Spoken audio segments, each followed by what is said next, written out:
السلام علیکم ورحمۃ اللہ وبرکاتہ۔ الحمدللہ، ہمیں امید ہے کہ آپ حضرات بخیر و عافیت ہوں گے اور قرآن پاک پڑھنے کی مشق اور کوشش کر رہے ہوں گے۔ اللہ پاک آپ کی کوششوں کو قبول فرماوے اور مزید ترقی عطا فرماوے۔ آج ہم 90 پارے کا 7واں رکوع پڑھنے والے ہیں، سورۃ الاعراف، سورہ نمبر 7۔ بہت ہی آسان ہے، انشاءاللہ آپ اینڈ تک ویڈیو دیکھیں گے تو ساری چیز آپ کو اچھے سے سمجھ میں آئے گی۔ اگر کوئی چیز اور کوئی گرامر سمجھ میں نہیں آتا تو آپ پلے لسٹ کو چیک کریں، وہاں پر اگر مدنی قاعدہ پڑھیں گے یا دیکھیں گے تو اس میں آپ کو بہت سے گرامر بہت ہی بیسٹ انداز میں ہم نے سمجھائے ہیں، آپ کو بآسانی مل جائیں گے۔ آپ ضرور چیک کریں، یا ایکسٹرا پارٹ دیکھیں گے تو ایکسٹرا پارٹ میں آپ کو قرآن پاک پڑھنے کے لیے اور سمجھنے کے لیے بہت ساری مدد آپ کو مل جائے گی۔ یا اگر آپ ایکسٹرا پارٹ دیکھیں گے تو آپ کو قرآن پاک سیکھنے کے لیے جن چیزوں کی ضرورت پڑتی ہے وہ بہت ساری چیزیں آپ کو بآسانی اور آسان انداز میں آپ کو مل جائے گی۔ اب ہم پڑھنا شروع کرتے ہیں، دھیان سے سننا ہے، سمجھنا ہے اور آپ کو بھی یاد کرنے کی پوری کوشش کرنا ہے۔ اعوذ باللہ من الشیطان الرجیم، بسم اللہ الرحمن الرحیم۔ وَوَاعَدْنَا مُوسَى 30 لَيْلَةً وَأَتْمَمْنَاهَا ب10 فتم رکنا ہے تو میم کے اوپر جو زبر ہے رکنے کی حالت میں جزم بن جائے گا۔ فتم میقات ربه 40 لیلہ، گولتا رکنے کی حالت میں جزم والی ہا بن جائے گی۔ وقال موسى لأخيه هارون اخلفني في قومي وأصلح ولا تتبع سبيل المفسدين ولما جاء موسى لميقاتنا وكلمه ربه قال رب أرني أنظر إليك قال لن تراني ولكن انظر إلى الجبل فإن استقر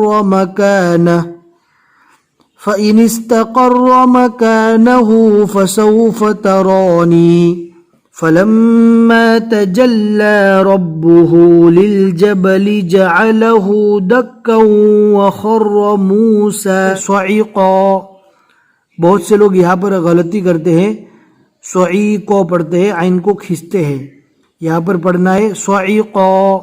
فلما افاق قال سبحانك تبت إليك وأنا أول المؤمنين قال يا موسى إني اصطفيتك على الناس برسالاتي وبكلامي فخذ ما آتيتك وكن من الشاكرين وكتبنا له في الألواح من كل شيء موعظة وتفصيلا لكل شيء فخذها بقوة وأمر قومك يأخذوا بأحسنها سأريكم۔ الف کو کھینچنا نہیں ہے، یہاں پر واو مدہ نہیں ہے، واو مدہ جب ہوگا جب واو کے اوپر جزم آوے اور اس سے پہلے پیش ہو۔ یہاں پر واو پر جزم نہیں ہے لیکن اس سے پہلے پیش ہے، واو خالی ہے، لہٰذا اس واو کو نہیں پڑھا جائے گا۔ سأریکم دار الفاسقین۔ سأصرف عن آیاتی الذین یتکبرون فی الارض بغیر الحق وَإِن يَرَوْا كُلَّ آيَةٍ لَا يُؤْمِنُوا بِهَا وَإِن يَرَوْا سَبِيلَ الرُّشْدِ لَا يَتَّخِذُوهُ سَبِيلًا وَإِن يَرَوْا سَبِيلَ الْغَيِّ يَتَّخِذُوهُ سَبِيلًا، یہاں پر برابر دھیان سے پڑھنا ہے، سبیل الغی یتخذوہ سبیلا۔ ذلك بأنهم كذبوا بآياتنا وكانوا عنها غافلين۔ والذین کذبوا بآیاتنا ولقاء الآخرة حبطت اعمالهم هل یجزون الا ما كانوا يعملون صدق اللہ العظیم۔ الحمدللہ 90 پارے کے 7 رکوع اور سورۃ الاعراف کے 17 رکوع مکمل ہوئے ہیں، اور آج کے رکوع میں ہم نے 6 آیتیں پڑھی ہیں۔ ہمیں امید ہے کہ آج کا سبق آپ کو سمجھ میں آ گیا ہوگا۔ اپنے 2-4 دوستوں کو اور اپنے گروپس میں ضرور شیئر کریں۔ جتنے لوگ بھی آگے پڑھتے رہیں گے انشاءاللہ آپ کو ثواب ملتا رہے گا۔ پھر ملیں گے انشاءاللہ اگلے سبق میں۔ السلام علیکم ورحمۃ اللہ وبرکاتہ۔